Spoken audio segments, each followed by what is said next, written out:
Gotten a lot of use out of that. The goblins are pretty iconic. They are. They are, and then they took, the Scorch dude and just made him even cooler. So it's all your fault, Landauer. If they don't already know, it is all your fault. I mean, that's just in general. Yeah, I should have mea culpa tattooed somewhere on my body where it's just like, yeah, mea culpa. Sorry. I did it. It was me. Poor impulse control. Right. I'm a bad liar. I'd never make it through an interrogation. Oh my gosh. So remind me that we should play poker all the time. Yes. Actually, let's edit this one. Oh, Jody's already in the chat. it's like I've done this a few times. Yeah. No way. Like, I'm not a streamer, but I pretend to be. Oh gosh, sorry. I have done many times, and I'm still a dummy. Sorry, guys. Make sure that our phones are on silent. Yes. You'll see ads now on the channel, FYI, if you're just coming in, and that is because we became an affiliate. Cool. Yay. Yay. We're all official and stuff. We're official. We did it, Landauer. Peg, thanks for letting us do this stuff. What's up, Lone Jedi? You said you'd be here, and here you are. Right? Promises kept.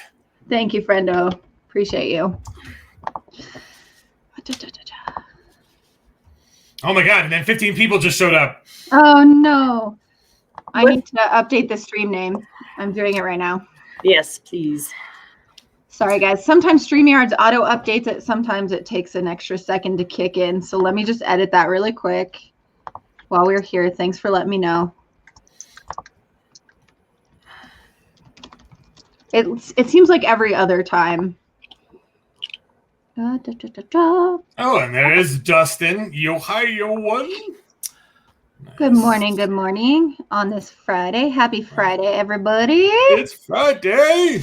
It's Friday. Okay, the stream name is correct on my end, so we should be good to go.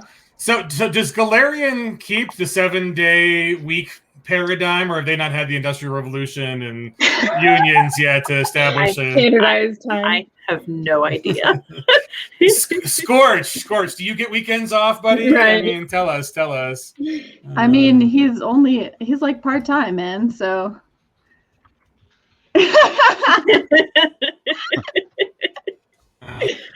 Goblins work all the time. Probably have broadsheets, but no newspapers, right?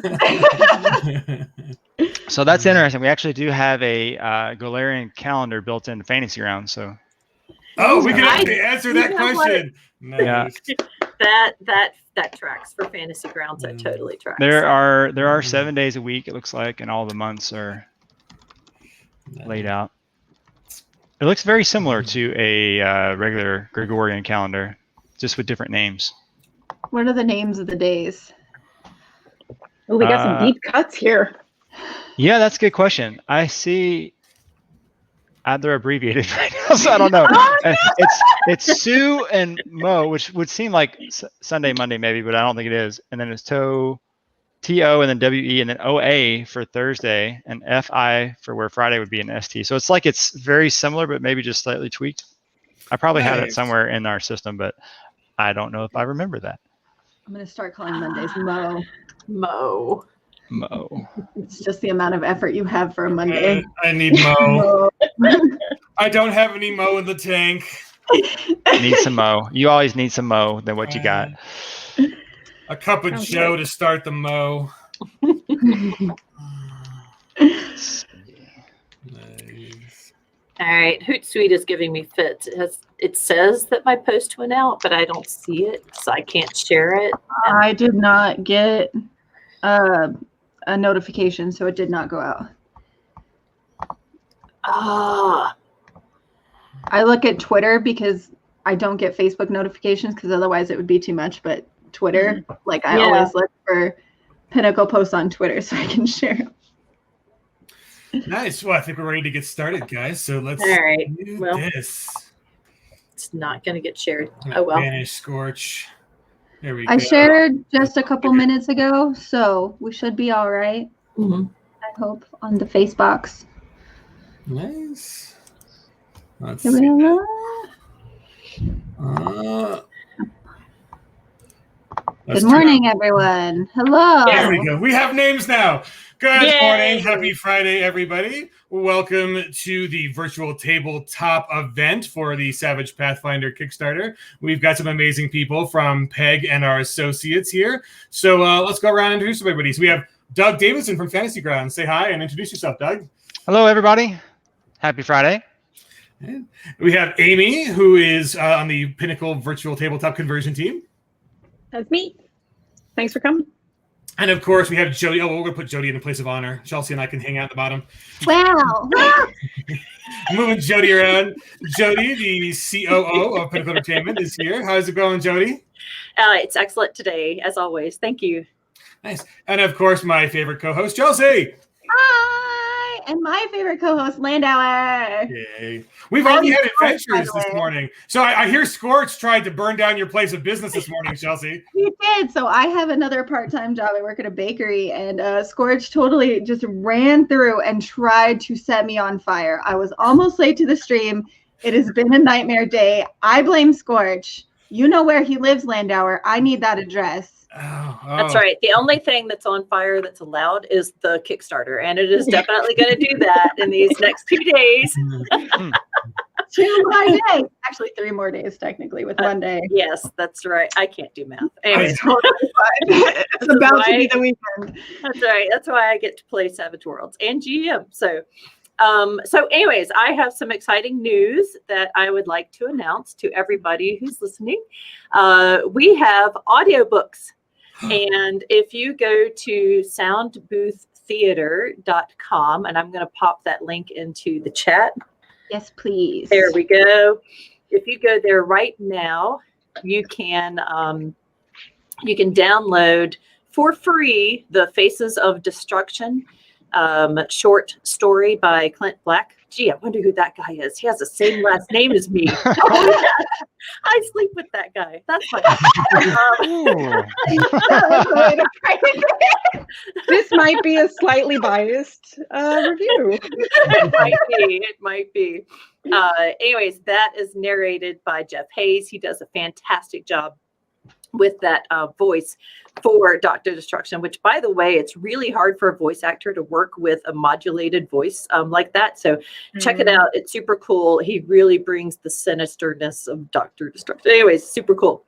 And then also the first one in the series, For Necessary Evil, Maps to the Stars by Chris Lights. And that one is read by Justin Thomas James. So, and featuring Annie Ellicott. So anyways, check them out. Go download those, enjoy them, spread the word. Super cool that we are branching into audiobooks, and we have the first ones out today.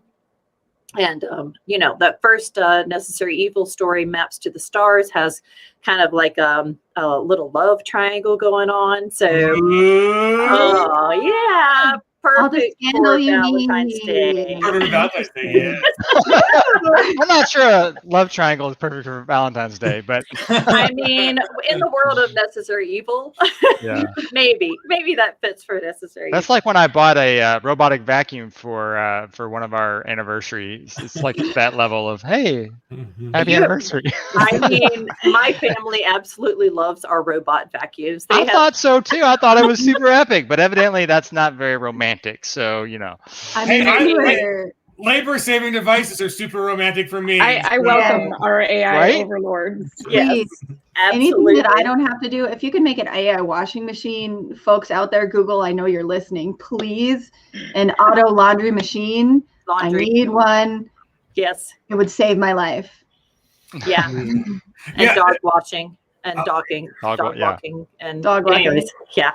Oh, right. So, like for the cruise, like for the Savage Cruise 2020, I've got 4 dogs, and it was going to be as expensive to board my 4 dogs for the week as it was to fly to New Orleans and go on a cruise. No, I'll just call my mom. Jeez, my mom will watch her dogs. Come on. It's really hard to be like, hey, can you watch 4 and they're border collies? Like, Bounce. yeah, right. At least they're all geriatric now, so they're not quite as insane. Slightly mellow. Yeah. Right, slightly. But yeah, no, Low Jedi mentions that a $2 audiobook, not a bad price point. For the quality you get, so I actually picked up the one that they did, Soundbooth Theater. We'll pop their comment up. That was for Christmas, right? Christmas, right? Yeah. Shane did a really cool Narco Christmas. Oh man, it was adventure. so cool. It's called Kringle Down. And my whole family listened to it as we were decorating the tree because we like that kind of dark, twisted humor. If you're the kind of person who watches like bodies going into wood chipper for your Christmas movies, or falling off Die Hard buildings, is your right? If Die Hard is the only Christmas movie. Excuse you. Right, exactly. So yeah, it is perfect for that, and it's really great quality. Their actors are great, and they're good people. It's not about theater people, so I'm excited that these are coming out. And really, the price point for the amount of entertainment you get. They also do things called deep dives, where they'll do a straight up audiobook for people who just like one narrator, doing the whole thing. But they do these deep dives, which are improved sound quality and more voices and stuff like that. So if you really want to get immersive, like a kind of like an old radio drama, they do the deep dives, and those are excellent. So this is good inspiration for your game voices, right? Yeah, it's great inspiration. At least try. Like if I've got that voice in my head, maybe I'll come in halfway there. That's fine. It's better than what I do normally. My voice always goes from like one to the other. I can't keep consistent from like one game to the next. I always have to like remind myself, what accent was I trying that time? Yeah. I think it's a little bit different because I'm a theater major, so I start at one place, but I'll move around for about an hour and then we figure it out. Yeah. So I get the improv out. Yeah. You got to dust off the cobwebs. And that's how every fantasy world I run sounds like American pastiche, like stereotype accents. Like all of a sudden, everybody's got one of the 3 accents I can do. It's like or maybe a little international, like the really bad Irish and the really bad German, right? Like that's about it. But all of a sudden, everybody's got It's hard. My husband is like that. Yeah. I mean, His partner is Alsatian or nothing, right? So I went to when I went to school, I lived for a little while with a group of German exchange students. I didn't speak any German, but I had watched lots of movies with German bad guys. So I had that German bad guy stereotypical accent that I would do whenever they would teach me a little bit of German. And they would be like, why do you always do that accent? You sound like Arnold Schwarzenegger. And I'm like, that's how you speak in German, right? That's the way, right? They were quite amused by that whole thing. Yeah, it was good. They were very good natured about it. Well, yeah, and they are, right? I mean, anybody whose most romantic phrase comes out sounding like you're yelling at someone and you want to invade their country. I mean, what was it? Ich liebe dich is like, I love you. Yeah. Right? I'm sorry. Ich liebe dich. Right. Oh, that was actually nice. That's that was better, nice. right? It can come out Wow. something like I did chopping actually wood. take German for like 2 years, but I can't speak much. I mean, Yeah, I know, like Ausgang Schweinhund or Schweinhunden, which means like go outside, pig dogs. Yes. Like Pig dogs was a good reusable term. Yeah, pig dogs. A good word, but that's how I do it all the time. Well, it's the almost for the dogs, like right, like they're gonna bark here soon. It's like, oh, of course, it's early in the morning, but like it's really cold in Colorado now. So the dogs, they know they want to go outside. They know they're gonna get their biscuit, but when they go outside, but then the door opens and it's -6, and then they're like, oh, I'm gonna rethink this. Maybe I'll hold it for another hour. So then it's like, Ausgang Schweinhunden. That's the only real German I know. I just say, ich bin ein Berliner. Hey guys, I am a jelly donut. Didn't we come here to talk about VTT? We did. Oh, we did. Yeah. We so did. I'm sorry, chat. Before we actually get to VTT, so we have some surprise Scorch goals on the Kickstarter. We have more streaming for you guys. So tomorrow, we are going to, by popular demand, Donald Shepis is going to do a new Designer Corner stream talking about more of the conversion fun of Savage Pathfinder to Savage Worlds. So it's not a re-show, it's a new corner. And I think that's 1 p.m. Pacific, 2 p.m. Mountain, 3 p.m. Central, 4 p.m. East Coast. And then another Scorch goal, surprise goal on Sunday evening. So 4 p.m. Pacific, 5 p.m. Mountain, 6 p.m. Central, 7 p.m. Eastern. We are going to do a secret showing of a playtest. We're not going to tell you which one yet, but it is by demand, and it'll be fun kind of comparison to some of the other playtests we've done for Savage Pathfinder. And then hopefully we'll get some dev team people to do some live chat either before or after that on the stream. So check out the 2 new streams. We're going to be streaming all weekend leading up to Monday, where on Monday we'll have the PEG crew talking about the final countdown, and then we'll lead into our 4th and final episode. Not technically not final, because we do have the episode 0 we're going to show you at some point, probably next Monday. But the 4th episode, the conclusion of Hollow's Last Hope. The grand finale. So that should be exciting. We'll have that on during the countdown for the Kickstarter. And just today, there are going to be some new stretch goals all the way up to the big 400,000. So if you haven't backed the Kickstarter yet, we'll put a link in the chat. Go to the Kickstarter, get us to that 400,000, because there's some really cool stretch goals between where we are now and then. And those are all getting announced today. So check out our socials for those big announcements. But with all of that, welcome VTT crew. It's been a crazy year, right? Like we are in 2021, but I think VTT has really taken off. So we'll start with Doug. Doug, how has your business, your outlook changed in this last year as far as the demand for VTT and kind of the fire kindling under people to keep playing, even though it has been tremendous. We saw it was around, I guess, mid-March, and that was around the same time we also launched our new version of our tabletop Fantasy Grounds Unity.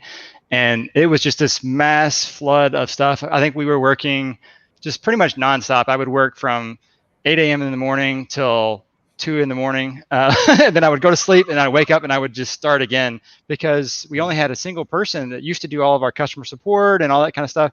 And it was just nonstop. And so we had to very quickly grow. And so we brought in a new team and everything's kind of stabilized. But that spike was huge. It was one of those things. It was so good, but it was also like very, very like just draining. So I was like, not sure I could continue at that same pace, but it like really spiked when all of the mass like shutdowns happened, and then it kind of like tapered off a little bit. But then it's all year long, it's been like maintained probably about 3 times the amount of like just activity and everything else that we would see, year over year, even today. So I mean, it just basically everything just kind of spiked out and then plateaued much higher than it ever was. And that's really exciting. I mean, there is that demand for. I think VTT was definitely growing strong before the pandemic, but I mean now, we just really appreciate those tools because Zoom meetings just don't cut it, right? I mean, more fun stuff in there, and PEG expanded for the same way. I mean, Amy, tell us about how you've expanded your role from working before with Pinnacle, kind of on the art asset team with Sigil, and now a dedicated, conversion team. How's that going? Yeah, it's going great. We've really been able to expand. My team is a bunch of awesome guys and gal. Now we've added another lady to the crew, who have taken this opportunity and really ran with it so that we could do cool things. I'd agree. I think that the expansion of the VTT has also offered things that are going to happen even after the quarantine is over, right? Absolutely, that people who used to play in person have now met new groups of people online and will continue to encounter different kinds of ways to play. That doesn't necessarily mean that this is just a quarantine phenomenon. Yeah, and playing with people in different countries is a really new experience for people that have never done that before, because the very first time it's kind of funny because people may have a different accent or they may have different idioms or phrases that they use or whatever, but so much of it is still so common that it really helps bring everybody together when you play with people that you realize that you got so many similarities and how you guys perceive the world. Yeah, it brings people together and allows you to learn all the cool different house rules, right? You're right. Yeah. I know that a lot of conventions lately have been trying to figure out what to do and to get online. Have Virtually. any conventions reached out for virtual tabletop assets just to make that kind of happen? Yeah, we've done a few different kind of conventions. Started off really with our major one that we pushed was like San Diego Comic-Con last year. Oh, And wow. so we'll be doing some more stuff with them this year. And we're like reaching out, talking with Gen Con and with Gary Con. We're doing a lot of stuff with them. We're one of the official sponsors for Gary Con this year. Cyclops Con, I think there's probably 20 or so different ones that we're tracking. And we had to basically kind of assemble a team, and we had to like get all of our ducks in a row. Like, all right, what are we going to actually start doing to help support all of these people that are wanting to run games and do stuff because they can't meet in person anymore? But I think, again, it's one of those things where I think even after this, the coronavirus has hopefully been mostly relegated to, as long as you're vaccinated, you're cool kind of thing. Yeah. Even once it gets to that point, I think there's going to be a continued thing where people realize that, online plays may allow people to participate in things they may not otherwise be able to. So if you can't travel to Gen Con one year, for instance, you could still experience some of that same kind of, event flavor and excitement, by just joining in remotely. Yeah, we also had feedback from people during Halloween who are like, I have so much anxiety about crowds that I don't go to conventions. Yeah. So they were able to come online and play. So I hope that conventions still keep adding that virtual component to ease some anxiety for people. Well, the anxiety thing is really key too, because a lot of times some people will do a video, chat, that kind of thing. And some people have some anxiety around that for the very first time. But, a simple thing to do is just have a portrait up or your avatar and just leave your camera off, and so some people have basically eased themselves into this whole online play because now they don't feel like, insecure about having like silly voices and all this kind of stuff when their avatar is just up there because they don't really worry about it. But then, eventually they build a comfort level, and then, next thing you know, they've turned the camera on and they're just participating just like everyone else. But I mean, anxiety is a major thing among a lot of, people that play games because so many of us are, not as extroverted as others, so, I mean, there's a mix of it. Probably at every single table, there's a mix of introverts and extroverts. And so I think VTTs allow all of those parties to participate, equally. For accessibility as well, we've really tried to make sure that, screen readers are able to use our materials and any kind of visual impairment and things like that. So I think for not just anxiety reasons, but accessibility in general and inclusivity, right? It helps Absolutely. really to reach out to a larger audience.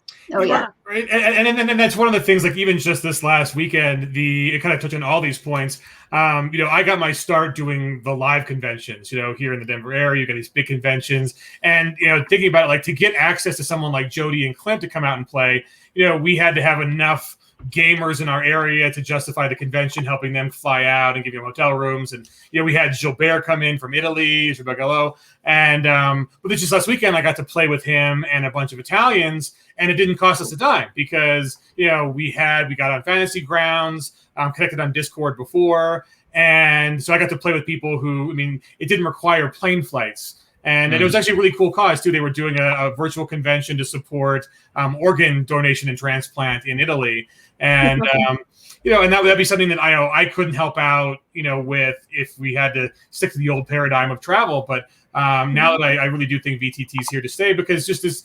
there's the ability, transversing languages times. Like during the match, it's actually kind of funny. We had to reschedule it. There were so many people, so many games. We rescheduled it for a week later, and it turned out we didn't know there was a big football game that was going to go on right in the middle of the game. Ooh. And so two of the guys were like, I don't want to seem rude, but I definitely want to keep track of what's going on in the football game. So they did just what you said. They put up their avatars, but because Fantasy Grounds is really good at chunking through whose turn it is, they never missed a beat on rolling their cards and being able to play. But they still got to keep an eye on the scores, and it was just more important to them. It was a big game between two of the local teams. That I was going to say that big football game was not the Super Bowl, right? It was American football. It was not American football. It was between two of the local Italian teams, and little did I know when I was scheduled to get that it was going to be Soccer time. Soccer time, right? But yeah, it was amazing. Just being able to play with people you couldn't play with. I do think it's here to stay. I mean, even across town, just driving across, depending on which town you live in, can take 45 minutes or so, sometimes just to traverse one side of town to the next side of town. And, if you've got, small children at home, that sort of stuff, it's just, I know it's a lot easier for me to just hop on and be like, hey, I'll be in my office or whatever playing a game, as opposed to me leaving the house and going away and then coming back. Because then if there's an emergency, I'll just, all right, pause everybody. I'll go deal with whatever the thing happens, in the house, and then come back and play. And it's just basically like taking a water break, in the middle of a game session. And even just for the looking back at thinking about getting back into live conventions, the online component, whether it's the streaming like we're doing now, is a big thing in that. And we're considering, people demand, like, even if I can't go to your convention, what is your online component? And there's really no better way of being able to express what's happening at a table than to have a virtual tabletop component to that stream. We love getting on the Carolina game tables and getting the camera set up. But that was required, the cameras and the setup on the table. But for folks who can't make that level of commitment, or even if you do, that being able to just keep track of initiative, keep track of dice rolling. That's just one thing with with online games. It's like, okay, do we trust the dice rolling? We playing with people we know. More importantly, it's always fun to roll real dice, but I mean the chunky graphics that you get with dice. I don't trust my own dice rolls normally. I mean, they normally sabotage whatever I'm planning on doing, and I'm like, I'm gonna go do this big overhanded, and then I fail miserably. And there's always that character who has the dice hate. Yeah.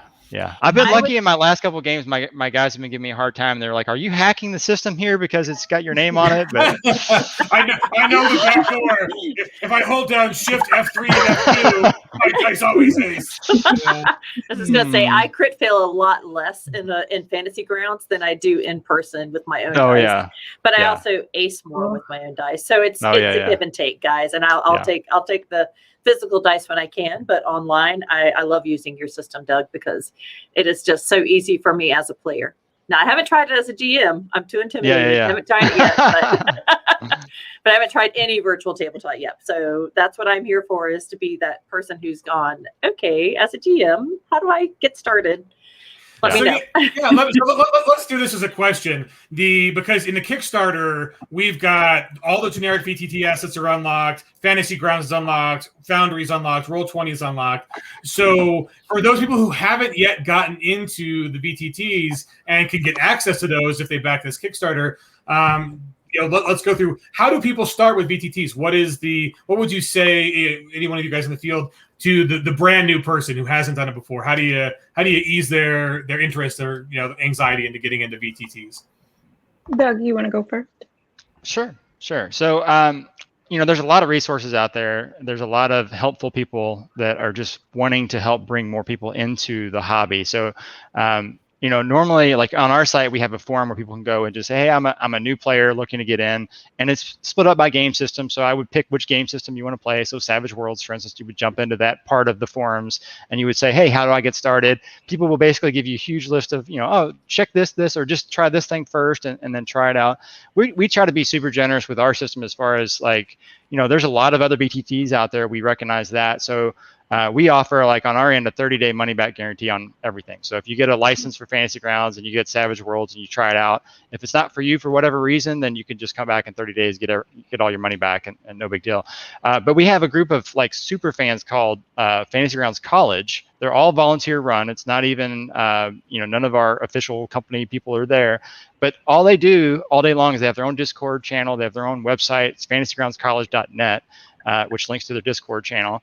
And they actually run courses for different systems, and they'll teach you how to use the system as a DM or as a player, and kind of go from there. Plus, there's people that have YouTube. There's a whole bunch of streams there. I can maybe post one in chat, one of the URLs for a fantastic video series where he breaks it down. This is how you do combat, and this is how you do more advanced things. Because there's Savage Worlds is a very simple system to learn and to run, but there are lots of little nuances, so okay, so what happens when you're gonna shoot a gun? This is a straightforward kind of, you roll your shooting roll and against your target number and apply some modifiers. But then you start talking about, well, what if you want to do a burst fire 3-round burst, or what if you want to do fully auto the machine gun, how does that sort of stuff handle? And so our system has ways to help automate all of that stuff. But at the end of the day, you can always just roll dice like you do at the table and then figure it out that way. So I would say you don't have to learn every little possible, streamlined way of automating things and speeding up your gameplay right away.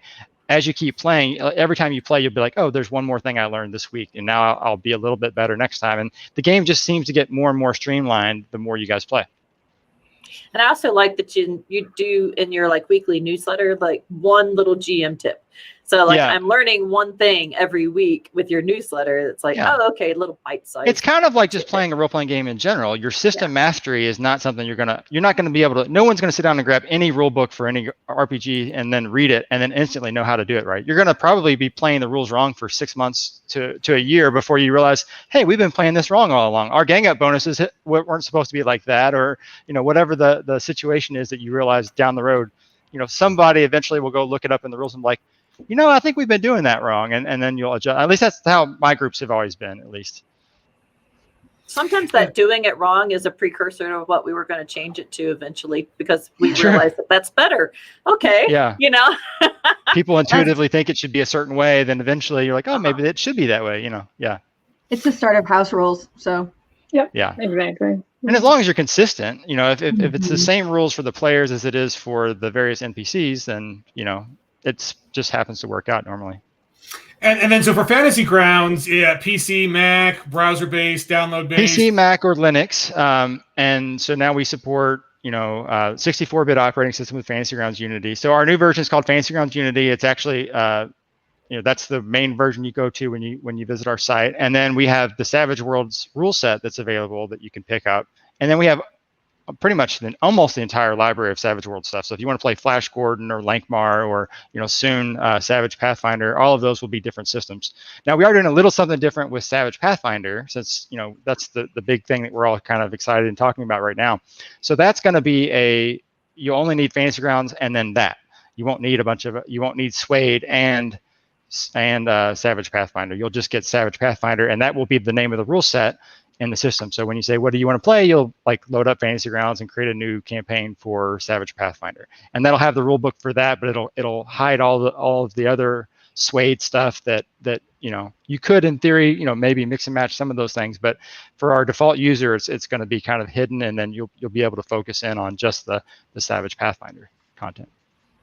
And then if the Game Master is running Fantasy Grounds, is there any cost to players to start just to be able to play in a Fantasy Ground game? It depends. So if you have your own license of Fantasy Grounds, you can play with anybody. If you don't have your own license, then you can still play with just a demo license if the GM has what we call an ultimate license or an ultimate subscription. So we either have subscriptions or one-time lifetime purchases. So that's kind of our two options there. Yeah, and that's fantastic, right? It's very easy to be a game master and get anyone to play. But it's like, hey guys, here's a link to Fantasy Grounds. Just go ahead, pick it for your choice. And that is nice. I mean, and it's kind of a no-brainer. Amy, so let me describe the process of how do things start as books for Savage Worlds, and make their way into the VTT pipeline. What's that process like? What's the work involved? It's relatively labor intensive, right? The idea behind the VTT and why it is easy for people to just pick up and play is because we've done all the work for you, right? So you get access to all of the official art, all of the prose, all the characters completely ready to play, right? So that you've got your rules on hand, you've got your characters all statted out, you've got rollable tables, you've got your tokens and bennies and everything you need in order to do that. So we take the kind of raw materials of the art and the layout and the rule set and all the stats and everything and put those in a way that makes it look beautiful in your VTT table, right? And also easy to play. Nice. And and that's part of the reason why VTT assets come with an additional cost, right? I mean, you're buying all the work that's gone into automating the rules, automating the roles, bringing different versions of art assets that make more sense in a VTT environment, and so that's kind of the value add you're buying. Because every once in a while you see someone say like, "Well, I bought the book. Why can't I get all the rest of it for free?" That's That's what you're getting. You're getting the fact that you can run this virtually, that you have servers that are on the back end that It's run. the same reason that you'd have to pay extra for an audiobook, even if you own the print copy, right? That there's something else being added there that's different from the original product, right? Yeah. I mean, I would that's also great. say, I was going to say that's a great analogy, because I mean, like, we already know the process for bringing books to print. You've got the authors that are writing the words. We've got the artists that are giving us the art. We're putting it all together in layout. We're putting them into print and, you know, exporting that as a PDF. But then when you're talking about taking it to VTT, I mean, like, you've told me a little bit about it, Amy, but of course I feel like I know just enough to be dangerous. So you might have to describe it better. But it's like you would have to take that stat block and put it into a special format just for Roll20, and then just for Foundry, or, you know, any place else that you might be, you know, considering as the VTT team to, you know, expand to. So, you know, maybe take them through that process. Like, it's you have to upload like each image at a time, which is something the GM could do for themselves if they wanted to with the PDF, but it takes so many hours, like hundreds of hours.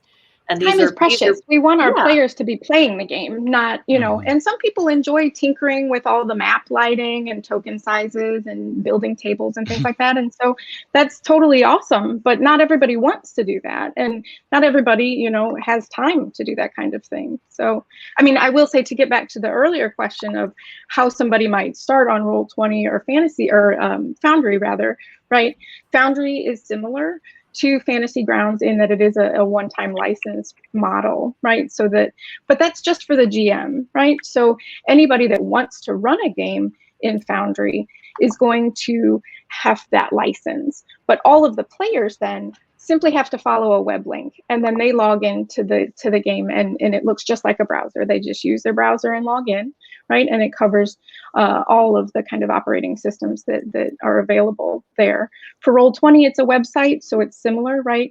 The GM is the one who has access to the kind of behind-the-scenes tools, and with our VTT products, all they have to do is unlock those, right? And so once you get Savage Worlds Pathfinder, right, you're going to have everything you need as a GM to lay everything out on your table available to you, and then your players just get invited to the game and log in with a link, right? So that it allows the opportunity for folks who aren't super savvy at this kind of technical stuff to just go to a website and learn how, right? And we try and make it as easy as possible for folks to get into, not just the rules, right? To learn Suede if you're not familiar with it. And everyone's going to have a learning curve with Savage Worlds Pathfinder, right? Which is awesome. And the developer streams have been super cool to see the kind of ideation behind how those rules are being changed. And so we can understand the logic behind that, right? But you'll be able to learn both the system and then how to use all the tools and cool stuff and bells and whistles we have available for you.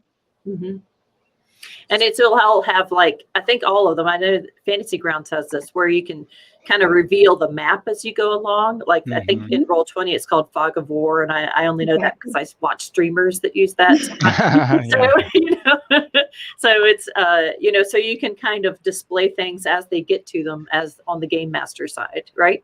Yeah, that's been something we just recently. So we had a Fog of War that was more of a manually revealed. You used to have to cut it away, like as the map was revealed, and now we've moved in the new version where we have a, you know, all of the walls are predefined, and we have line of sight and dynamic line of sight and lighting now that we're about ready to roll out, where you can have little torches and stuff.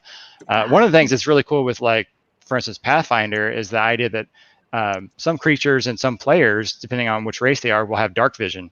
So that's like a cool new feature where basically when you have dark vision, you can obviously see in the dark, but you don't see color. So color fades away and it's a grayscale.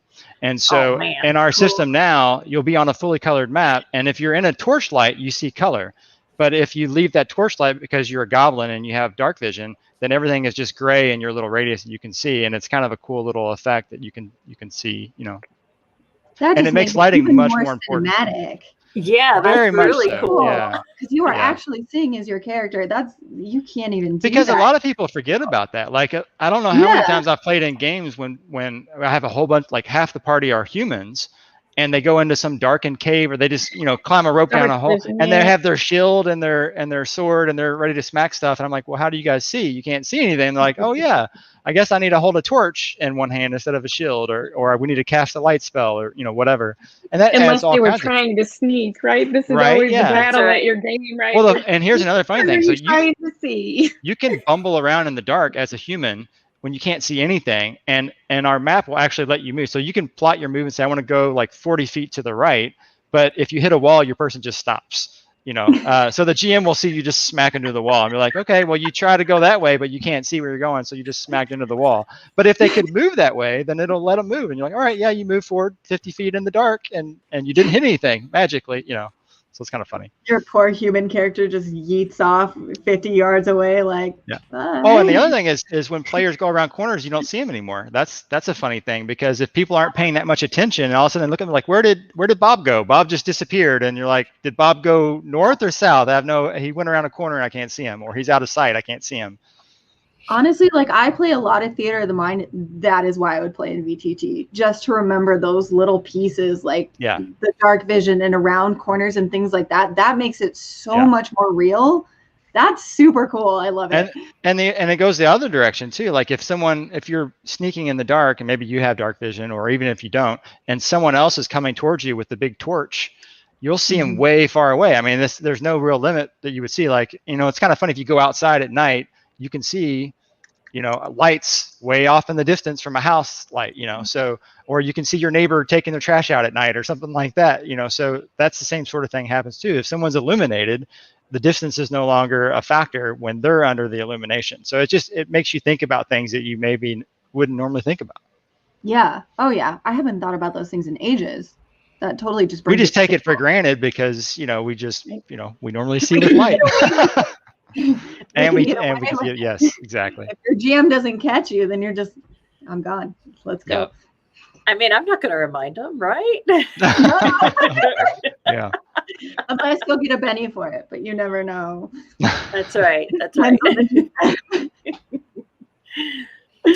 So, quick question for you, Mike. So before we get deep dive into the Pathfinder, you mentioned it briefly, but Fantasy Grounds has pretty much the Savage Worlds. Any kind of setting you want, you guys have already got the content for, right? And you can mix and match them pretty easily. So, I mean, if you wanted to play Flash Gordon mixed in with some other system, you could mix and match them. I do that quite often just to kind of give some new variety to some people. Or if I wanted to steal like an idea for a pre-gen or something like that based off of a Baroness from Flash Gordon, I just bring her over and I modify it a little bit I have like a rough idea of who I want to use, and I'll, some of the rules don't 100% translate, but a lot of them do. So.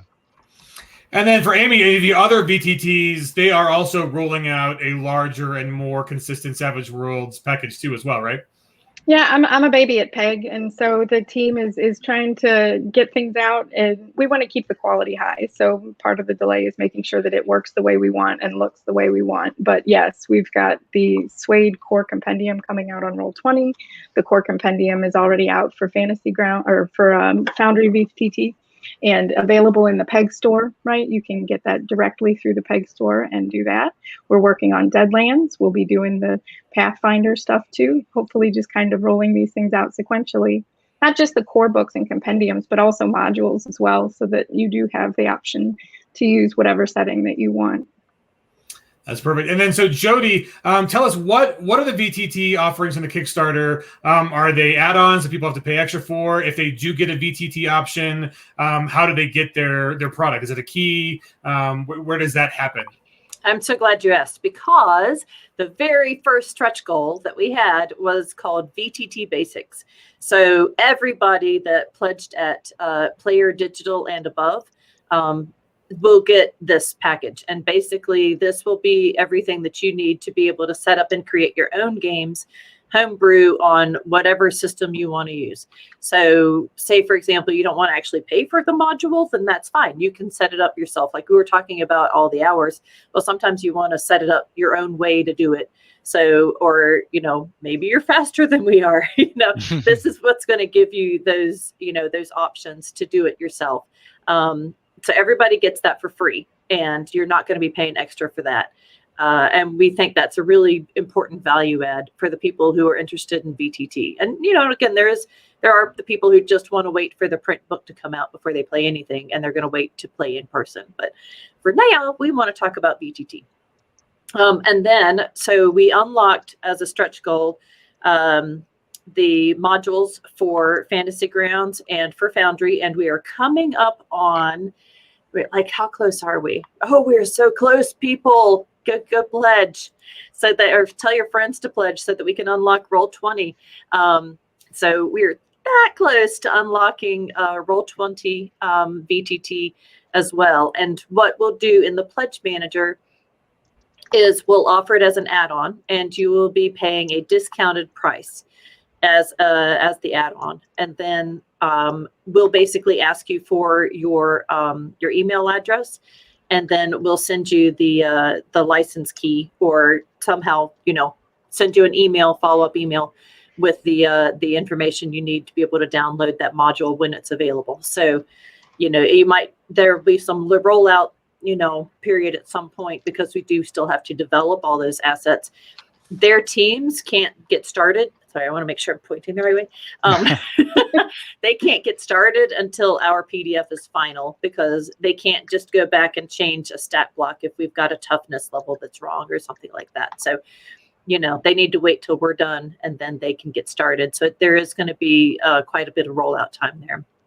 But I'm pretty sure, that if we can get you guys a final PDF by, say, May, I'm trying to think, was it February, May, March, or something like that, March, then maybe you guys would have at least maybe the core set done by like May, June, or August, and then Rise of the Rune Lords Adventure Path would be after that, because you got to have your core stuff done before you can move on. But all of those will be as modules that you can buy through the Pledge Manager at a discounted price if you are a backer.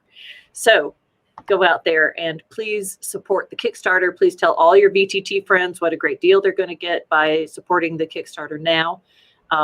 That's one of the reasons why this is a stretch goal. And I saw the question that, why did we take so long to get to Roll20? And I have to tell you that that's on me. We are a team who are working on together to put together the stretch goals, and we had a bunch of things that we wanted to kind of roll out and when to roll them out, and we knew that we wanted to get out, a couple of things, and then we got distracted going, we need to get this out, and this out. So that one just kind of got shoved down, and then we were like, wait, we forgot about that. We need to put that in there. So I am sorry, Roll20 people. It's not that we forgot about you entirely, but Jody forgot. So that's Jody's fault. We all love you. Thank you. You've been so busy. That's right. My email It's a address is profound pegjody@gmail.com. You can send me all the hate mail. It's fine. Don't send hate mail. Don't send hate You mail. can't. I don't think it's possible for someone to send hate mail to Jody, but I don't know. And if you It's do, rare, but it happens. duels professionally. So, So I think that answers that question. But if there's anything that I missed, please, Doug or Amy, jump in there. I think you guys are going to be so excited. The players are, when they see what these things look like and what stuff they can do in their table, people are going to be really happy and glad that it was worth the wait, because the things you'll be able to do are going to be super exciting and fun. And that's the ultimate goal, right? We want people to be able to, and bring new people to be able to have these experiences and interactions in a way that is fun and easy and not frustrating. And the Pathfinder APs are fabulous. I mean, I've been a big fan of all of their work for quite a while. Just the stories that they tell and the episodic nature. I mean, 6 whole separate adventures that all kind of, flow together there is just fantastic. And seeing that in Savage Worlds, and I listened in to Shane had a presentation recently when he was talking about how some of the differences would be applied. And I just thought that was really clever and cool. I can't wait to see the final result in Savage Worlds and how that kind of is reshaped a little bit. To make it really like fun and balanced and maintain that kind of fast, furious nature that Savage Worlds has, but applying it to that AP is going to be so much fun. Yeah, and that's why two of the questions in chat. One from Bahamut Lives is, will there be VTT support for the entire Rise of the Rune Lords adventure path? Yes, at least Fantasy Grounds for sure. Definitely, that's one of the top things we're working on right now is looking at that in addition to like the core rules, and hopefully it's just one of many things that's going to come down the pipeline. I'm sure.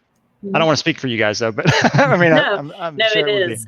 We don't put it out as a stretch goal unless that is something that we are committing to doing. So putting it out there and saying that that is something that we're going to do, we unlock that stretch goal, we're absolutely going to do it. How many? Yeah. And you guys have done how many Kickstarters so far? I mean, it's like a machine over there, and the fulfillment is like on time, and 20-ish, 25, 25, something like that. Yeah. I have lost track. count. Yeah. Having only done one, I applaud you guys, but I don't know how you do it either. It's so crazy during a Kickstarter. It takes a lot of organization and a lot of creativity because we couldn't make it if we didn't have the ideas, and we are not short on ideas. Not short on ideas, yeah. No. I'm happy with the job security of all the cool things that we get to put out, right? Yeah, we can be building stuff for years to come. There's quite a catalog out there, and all the new stuff is coming. Yeah. You can't say that any day is the same at PEG. It's always exciting and new and different and something. Hey, can somebody grab this really quickly? Hey, I need help over here. And so it is always a team effort on the back end, which I have really loved, being another PEG child. I didn't know how to phrase it. Let's not call you children. That's at my age, I'm maybe okay with it, but let's just call you friends. I don't know. Just as long as they don't start calling us grandpa and grandma or whatever. Right. Revered elders. Right. What I'll default to. But I will say another thing that I've really enjoyed about working with PEG is how much the community is listened to, right? So that when folks ask for things and want things, we try and accommodate that, right? And so that if folks want certain features and things like that, definitely, Discord and wikis and stuff, the forums in various places online are the place to let us know what kind of things people are interested in so that we can tailor what we're building to what the community wants, right? Automation is often a conversation that people have. Some folks want a lot of automation, some folks don't want a lot of automation. We try and accommodate both of those, right? So that we have a range of options for people and their game preferences. Yeah, we have that sort of stuff in we have some of that stuff in Fantasy Grounds where our options you can turn on or off. Do you want, when you shoot a gun, do you want it to automatically decrement your ammo count, for instance? Right. Some people like that, some people don't, Yeah. Like, so I see John Doom has a question there for you guys. Has PEG done VTT conversions for previous Kickstarters like Deadlands and the Headstone Hill and Blood Drive? So I know Doug has so far, and I know Amy is working on that. So why don't you guys answer that question? The answer is yes, but yeah. Short answer is yes. Short answer, yes. We're gonna try and share some sneak peeky kind of screenshots of the Deadlands stuff over the weekend, hopefully. So we're gonna get some of that stuff to Chris and Jody so that we can show the goodies and see what kind of stuff we've got on the plate, right? There's some modules up in Roll20 right now in the marketplace. So we've got Dawn of the Daikaiju and Showdown at Sunset. And we are in the process of getting out Horror at Headstone Hill and the Deadlands compendiums for both Roll20 and Foundry VTT. Yeah. Go ahead. No. I was just saying that the people asked before about the 23 or more Kickstarters we've already done, and you guys have noticed like VTT assets have become part of those, and they are going to continue. I mean, I think that's here to stay. And so I think for almost anything that PEG comes out with now, if the VTT teams like Fantasy Grounds, like you guys do your conversions of the PEG material, right? Like that's we in-house for you. Right. Well, I mean, it's sort of in-house. We actually have a group. We use community developers to do a lot of this, which we contract to, but they do a fantastic job. We have Aki Heinen. I can't. I'm probably butchering his last name because I only just see it in email. Never met him in person actually. He does a tremendous job on adding all the little bells and whistles, and he kind of manages the overall kind of rule set for us. And then we have a couple other ones, Kevin Doswell and Martin Blake, that do a bunch of fantastic work on the various adventure modules that are out there. But we have probably Savage Worlds in general and all of the different licenses that you guys have under your umbrella, your sub licenses and everything else, are so popular and loved that we have a tremendous amount of volunteers who know Fantasy Grounds, who build that for themselves. Even if we didn't have it, they would have built it for themselves. So they just go that extra mile and they do that really like official, high quality conversions. And then we thankfully just have to kind of review those and put it in through our patch system and make sure that it maintains that high standard. But yeah, I was going to pull up and see how many we actually have. I think it's like hundreds of different things that we have for you guys right now. Let's see if I can. You have almost our entire catalog, which is a pretty impressive catalog, I gotta say. It's a lot. 136 items have been converted for Savage Worlds and Pinnacle so far, and that doesn't even count all of the other licenses like Triple Ace Games. There's probably 50 things that we have from them, and Savage Mojo, we've got a lot of their stuff as well. So we're big fans of Savage Worlds. The platform has got a huge, footprint on Fantasy Grounds as well. And I would say it's probably one of the most advanced rule sets that we actually have. A lot of people think that our Dungeons and Dragons 5th edition rule set is our flagship, but just looking at the various features that we have in there, I'm always amazed at what our team has built within Savage Worlds. Well, and so we mentioned D&D, we mentioned Savage Worlds, and Scorch demands that you talk about the goblin you've got behind you on the desk. Yes, this guy here. Maybe at the end of the show, right before we wrap, I'll actually put it on. So this is my little friendly goblin here. I'll hold it in front of the camera here. Let's see. There we go. So it's like a really flexible kind of mask you can put on, and it just like binds to your face really well. So as you talk and everything else, it's really fun. So I actually wear that in a Pathfinder game that we're running, a Pathfinder 2 game right now. We're playing the Extinction Curse, and I happen to play a goblin acrobat that is, and when he's not, juggling things and doing flips around the circus, he's mostly stabbing people. He does a lot of stabbing, evidently. So No way.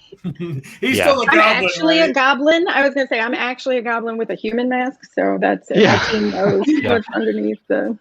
Yeah, he's a lot of fun. He that particular character is a expert in goblin medicine, which the rest of the team didn't always appreciate because goblin medicine is a little different. So earwax is a great anticoagulant, and the team thought that was not the most sanitary. So, but it does kind of work, So he has different means of clotting up. I mean, when you're bleeding out, are you really going to say no? Come on now. Yeah, normally they can until they wake up and they see that they're like, that's going to get infected. But, it's all good.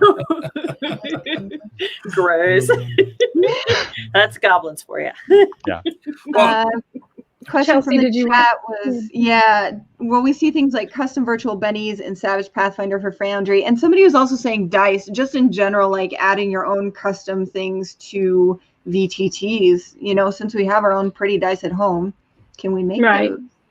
Yes, the answer is yes. So we're going to reskin things for settings so that you'll have the full flavor of any of the individual settings for Pathfinder or Deadlands or any of those. So there will be adjustments there that people can make. On Roll20, those will be released with the packs, and on Foundry, they'll be released with the packs. And then there's the also kind of added option to be able to reskin the sheets in other ways that folks can do for themselves, right?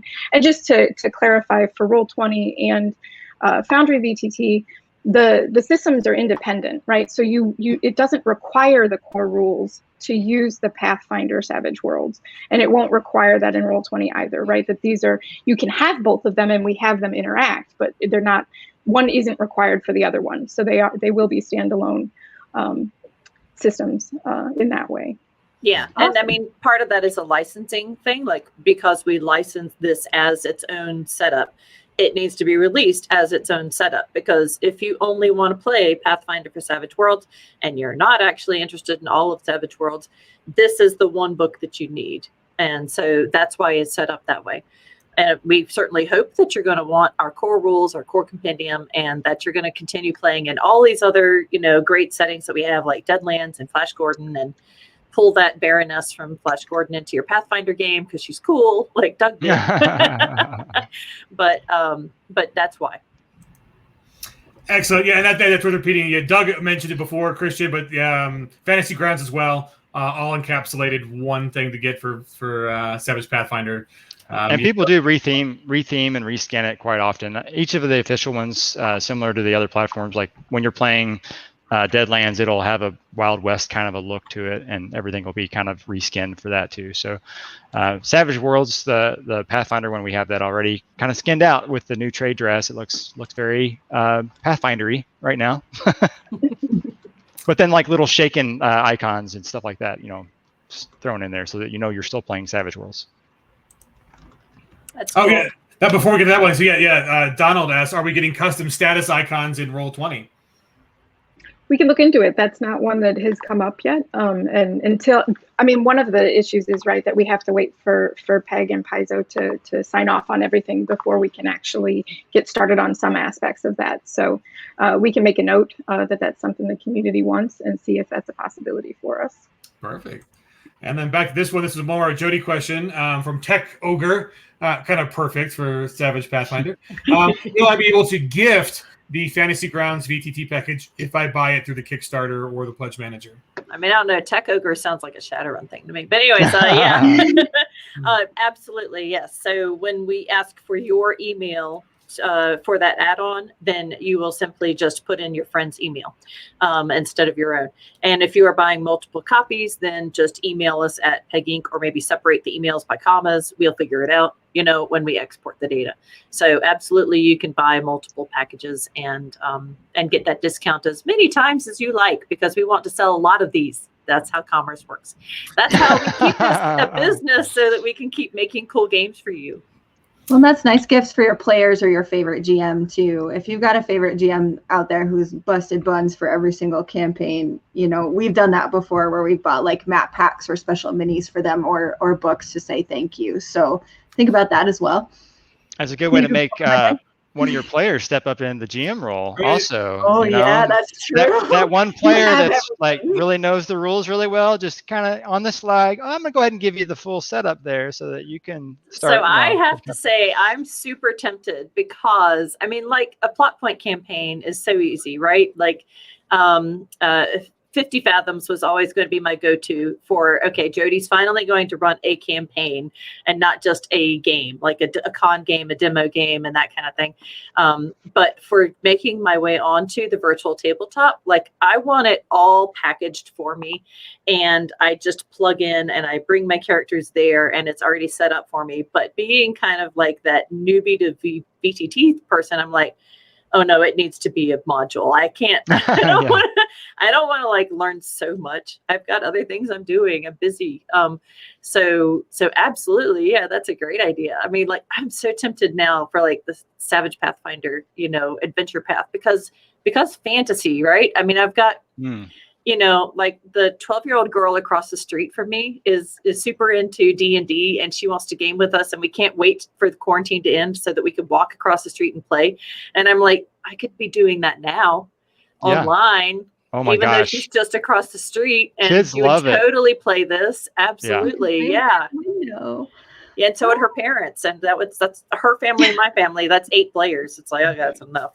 A gift to her parents, definitely. Yeah.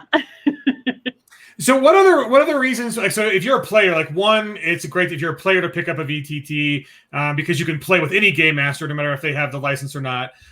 You can learn the rules and take advantage of the community that'll help you teach the software, which is also teaching you the rules. Because the software it really does teach you the rules. It's so funny because if you've never played Savage Worlds before, and you just happen to have your little character on the map and you're next to someone and you do your attack, it'll automatically know whether you're going against parry, or if you're more than 5 feet away, it does it against the your target number. And if you're far enough away, then it says, oh, I'm gonna apply the medium range penalty, and it just it does that thing for you, and it displays it on the dice roll. I got -2 because I'm at medium range against the target number. So it just really helps reinforce. It'll make you sometimes ask, well, why did that not do that? Oh, it's because I've got this other thing going on. Or why was I not able to hurt that vampire? Oh, because it's got invulnerability and it says invulnerability that, so that kind of thing is definitely key. I also like that I played my first Savage Worlds game in Fantasy Grounds because I was able to pick it up in like 5 to 10 minutes, freak out that I was playing Savage Worlds, and then get to it, Yeah. But it really is intuitive. So panic. Right, and your dice didn't betray you when you were using Fantasy Grounds. They did when you were rolling on your own. I'm just saying. That's right. Put that out there. I literally gifted all those dice to my worst enemies. So they only roll crit fails like I did. We change our dice colors when that happens. Like if you roll badly, like a couple times in a row, we just go like, it's time to switch to a different set of dice. So digitally, you just change the color, and then you're like, it's new dice now. Yeah, because I went through my whole dice bag, and it was not good. Shane was like, if we boost enough in the Kickstarter, we're getting you new dice. By the way, please back the Kickstarter so I can get new dice because I have no dice habit support. That's right. Chelsea's dice fund. It's a stretch goal. Maybe it's a scorched stretch goal. That's right. Maybe it is. Just put ones on all the sides. Caltrops. Yeah, there you go. Custom dice with only ones. Oh, no. What's the opposite of an ace? Only crit fails. Only crit fails. Oh my gosh. I came in and I called Jody's crit fails. Yeah. Sorry, I do want to take an opportunity to say thanks to my team since I'm here talking on their behalf and they're in the background wondering what I'm going to have them do in the future and all that kind of stuff. My team is amazing, right? Like the guys that we have and now Gal that we've added to the team. Our folks are incredibly skilled and talented and working very hard to make sure that this stuff works the way it's supposed to. And so it's a long list, so I won't rattle through all the names, but know that they are appreciated. Name drops are welcome. Well, name drops. Yeah, go for it. Name drop them. Go for it. We've got Aaron Acevedo is, of course, our kind of leader over at Sigil for the art end, right? We've got Chris and Dan and now Daniel. We've got Flo, who did our sheet in Foundry. We've got John. Two Johns. I can't hire any more Johns because we got Yoga John and John with an H. You know what? There's always room for more Johns. Yeah. Okay. Well, if there's other Johns out there that want to help me out, right? We've John got Joe. Yeah. Josh, Mike, Rich, and Tommy, and now Ellen, who have been added to our team. Jeremy is in there, Jacob, and Strimir as well. So we've got folks in Austria, Iceland, Germany, all over the United States and Canada. That's so cool. So you have an international team. Definitely. Oh, of course. Yep. Yeah. I mean, we do that on the art side diversity too. So, yeah. I mean, because artists never sleep, honestly, especially when you're sourcing them from around the world. But yeah, and we have, several people on our core team, like Danny, who handles our licensing in the UK. Thomas, who does a lot of our layout stuff, is in Australia. So like we're not completely global, but we do source people from around the world. So. Well, and just today or yesterday, Pinnacle on the Kickstarter announced all the translation partners for Savage Pathfinder. So, I mean, that's the thing. I mean, there is a huge value add here. I mean, I know it kind of needs to be repeated because there are so many different people who put in hours on all the content on. I was thinking about it. It was kind of a random. I mean, I'll take some host privilege here for a second.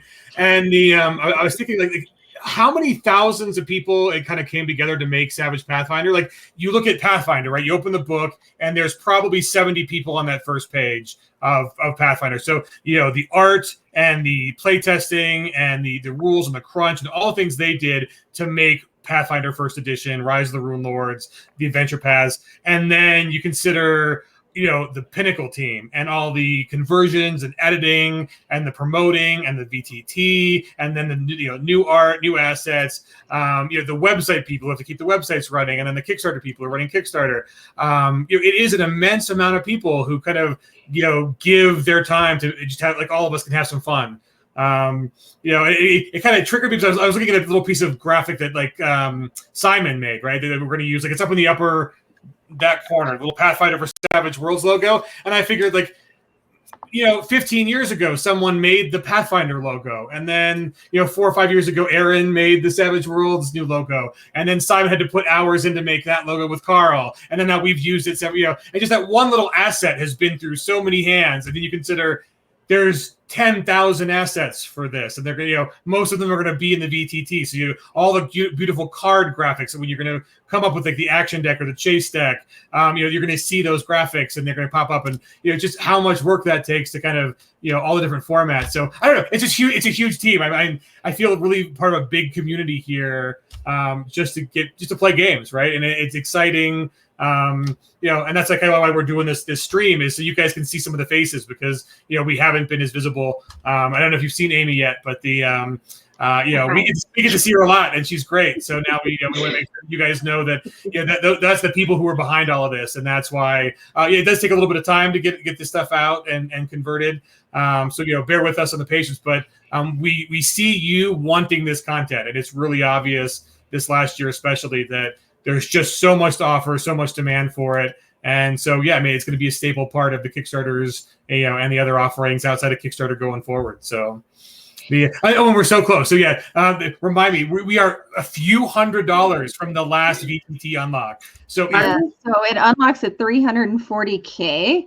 Like and right now we're at 339 and 158. So just have like those. So close. Get it to your friends. Tell your players you can help.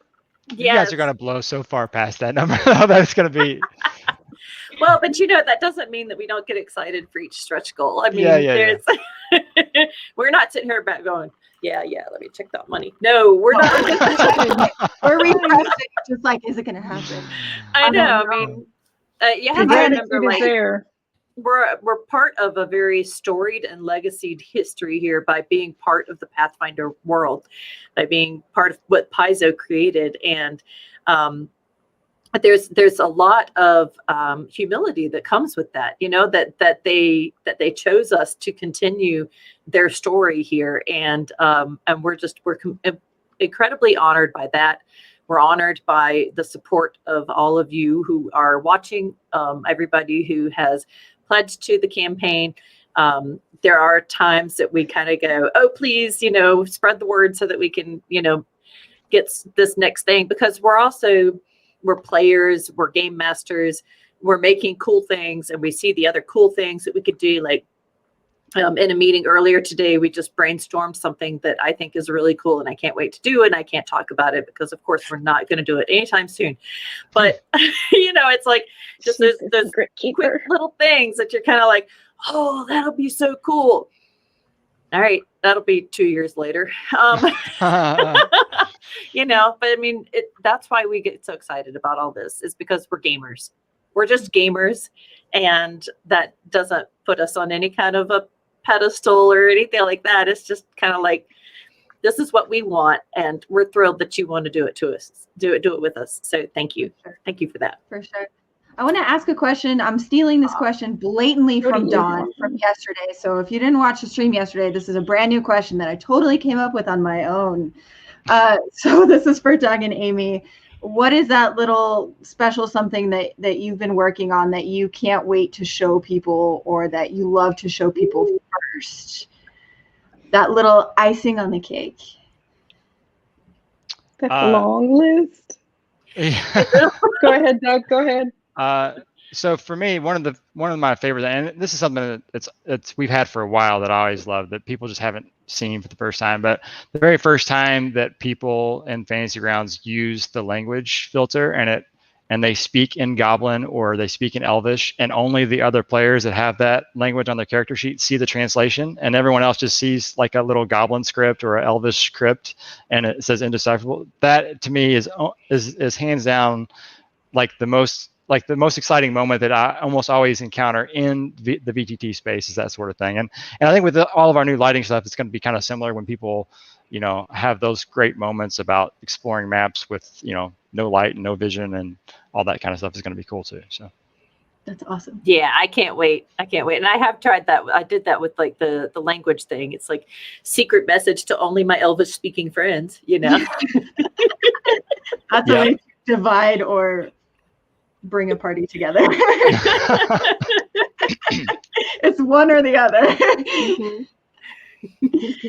Yeah, I mean, beyond just communicating the attractiveness and beauty of all the art and graphics in these things to the VTT space so that it feels like it has the same richness of flipping through a book, right? That's kind of my baseline. Maybe I'm biased because of the art background, right? But all the time, our guys are coming up with different kinds of macros and ways to put clever new things in our games. So all the kind of little things that make the game run smoothly in the background without folks having to think about it is the parts that I think are most exciting, because it makes it easier to bring new people into the system and into the platforms, right? If it's a smooth, pleasant experience and one that does all kinds of neat little things, flipping those virtual bennies onto the table and just the little aspects of it that make it feel like a game, right?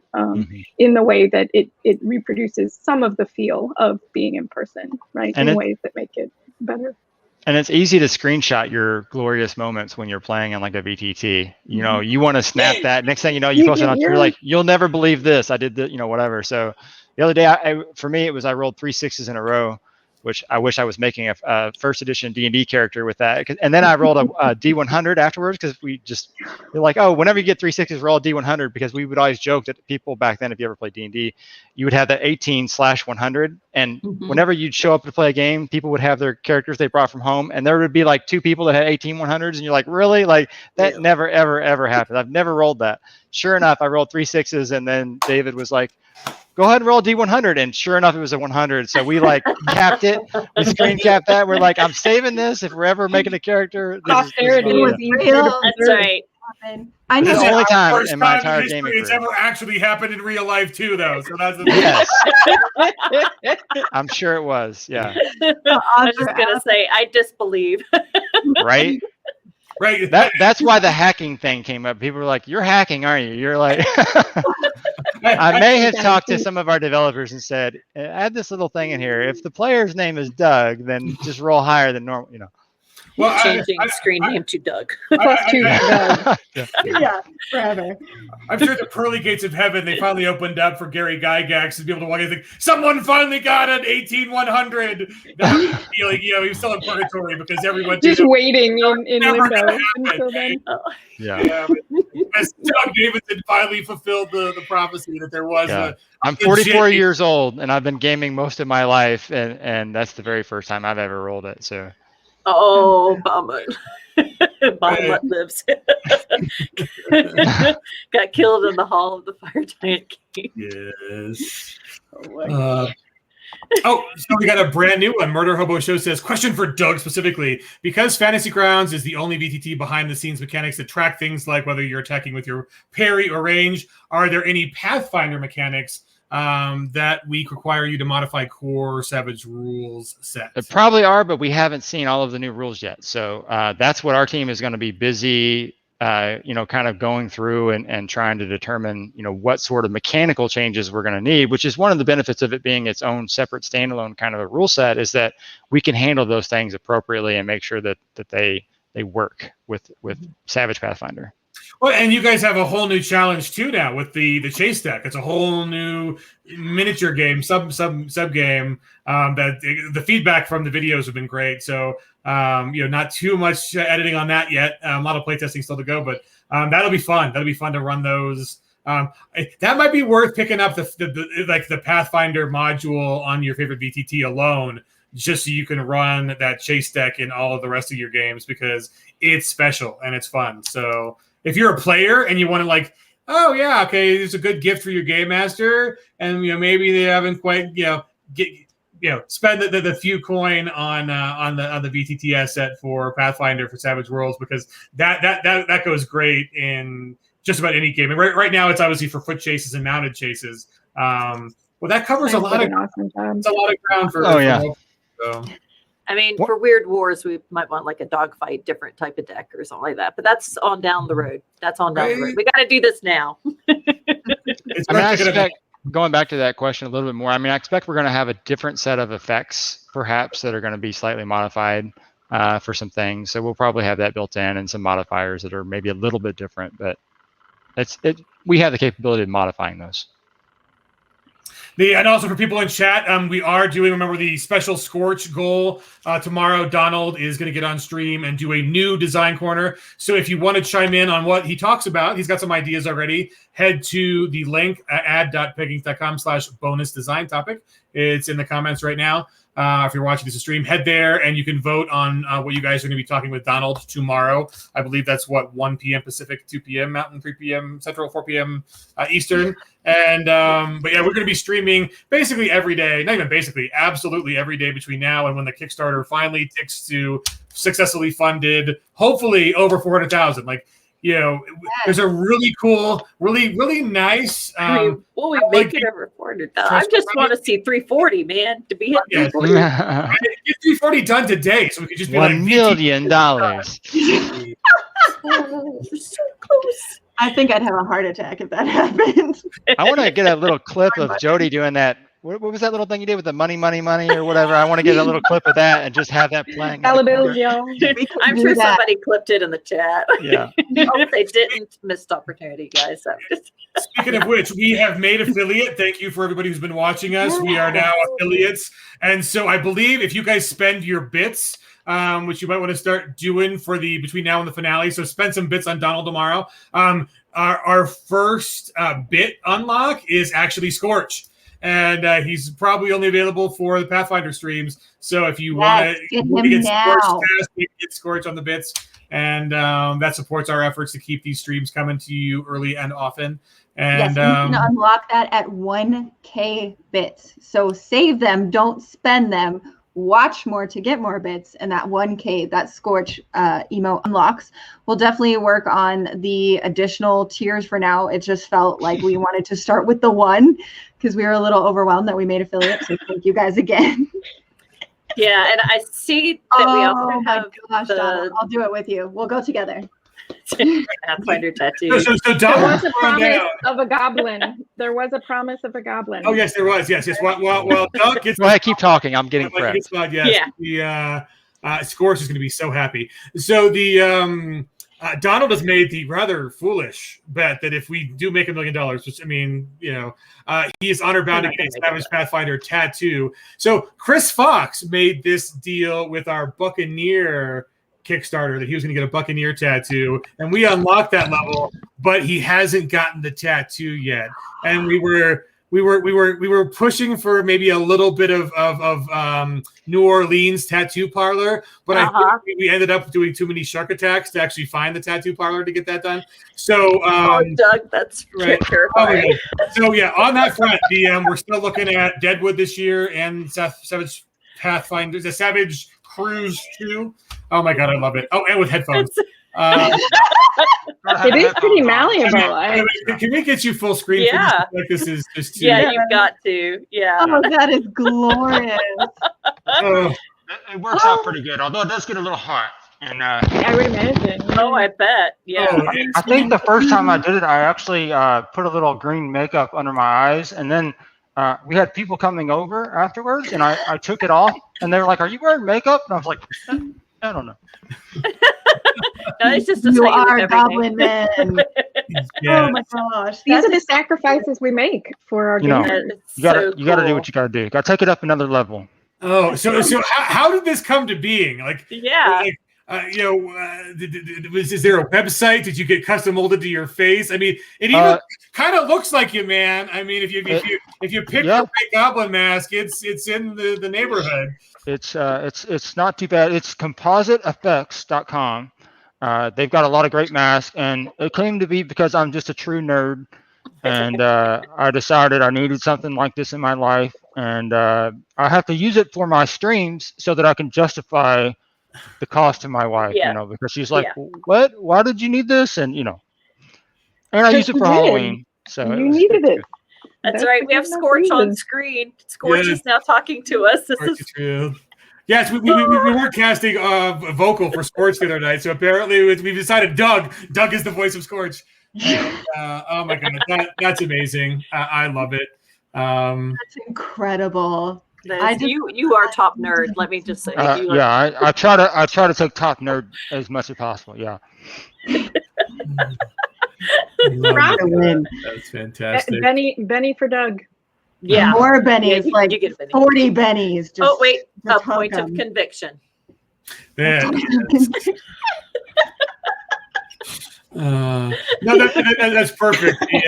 I mean, Valentine's Day is coming up, and Scorch really wants to do some Scorch Valentines. So, that goes perfect with my heart burns for you like the village I just raised. Chuck E. Cheese gotta come up. Yes, we're so close to the last VTT. So, guys, we've given you real life Scorch. I mean, if there's anything else that we could have done to get you up to the 340, this is it. You should be satisfied for today. Get us over that link. If you haven't yet, back to Kickstarter. We're going to drop the special magic link in the chat one more time. We're up another $100. And if you get the Roll20 version, I won't even be mad at you. I'll be like, all right, that's fine. Whatever. We love you, Doug. We're there right with you. This is the commitment that the VTT team brings to the immersive nature of Savage Pathfinder coming to the table. Not only the new lighting effects, the line of sight, the gobbled language if you don't speak the correct language, but now we have the man himself committing to Scorch. This is love, people. This is peak gamer-isms. And we are done with our time. Thank you guys for joining us. Thank you, Amy. Thank you, Doug. I know you guys are going to get back hard at work for all the stuff that's coming up once we deliver you a final PDF, which is hopefully imminent. But guys, there's only a couple days left in the Kickstarter. This is the last minute. It is done on Monday. So if you're still an undead dwarf waiting in the latrine of the monastery to make your back, get off your latrine and back at Kickstarter. Scorch approved. There are more Scorch goals. There'll be some Scorch goals we reveal during the final showing of the premiere playtest on Monday. But yeah, remember, tomorrow, Donald is going to do another design corner. We posted a link to vote on the topic. And then Sunday, we're going to do a special behind the scenes secret showing of an actual playtest. It is fun by demand, and we'll hopefully get some of the guys from the design team to join us after that for a Q&A. And then Monday's the big day, last day. Hopefully it's a payday for some of you if you're waiting. Remember, you can back the Kickstarter and then increase your pledge later in the pledge manager. You can add more stuff. If you did digital, you can add the physical. If you had the physical stuff and you weren't sure about VTTs until now, you can add them at that pledge manager. And you can always email customer service. And you might get me, maybe, if you have questions. So definitely send them over if you've got them. So we appreciate you guys spreading the word. That's the biggest thing you guys can do besides backing is share it on your socials that you are a backer of Savage Pathfinder. Maybe include a one-sentence thing on why you want to play this game, whether it's the chase deck or the new spells or just being able to replay your favorite adventure paths in a different system, in a system you like. Or, hey, getting to play on the VTT. That's a big deal, and the communities they've built. I mean, it really is all about community, and we are merging so many communities here. The VTT community, the Pathfinder community, the Savage community, and then all of those Scorch fans table. So, yes, there will be stuff available in the Pledge Manager, but remember, Pledge Manager backing doesn't help the unlock stretch goals. So get us to that 400K any way you can, and we appreciate you guys, and we will see you tomorrow. Really quickly, Amy Sigil, for questions, if you have any questions on VTTs, she is available for you. So I will pop that in the chat as well, because that's important. At Amy_Sigil, SIGIL. And they are hard at work. I mean, we have Monday morning meetings, and the amount of progress week to week is amazing. There's a lot of stuff to do, but those guys work super hard, and they're super talented, and they're artistic. So yay, hail to them. Thank you, guys. Thank you, Doug. Thank you, Amy. Thank you, Jody. And we will see you guys bright and early tomorrow for more behind-the-scenes look at Savage Pathfinder. Get backing, folks. Thanks. Thank you.